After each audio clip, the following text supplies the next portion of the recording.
வணக்கம். ஆகாஷ்வாணி புதுச்சேரி செய்தி சுருக்கம் வாசிப்பவர் சரவணகுமார்.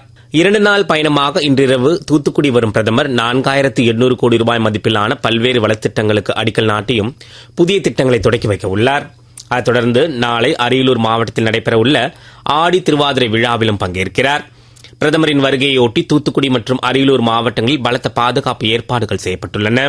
கார்கில் வெற்றி தினமான இன்று பாதுகாப்பு அமைச்சர் திரு ராஜ்நாத் சிங் புதுடெல்லியில் உள்ள தேசிய போர் நினைவு சின்னத்தில் மலர் வளையம் வைத்து அஞ்சலி செலுத்தினார். நிகழ்ச்சியின் போது மத்திய பாதுகாப்பு செயலாளர் திரு ராஜேஷ்குமார் சிங் மற்றும் முப்படைகளின் தலைமை தளபதிகள் உள்ளிட்டோர் கலந்து கொண்டு அஞ்சலி செலுத்தினர்.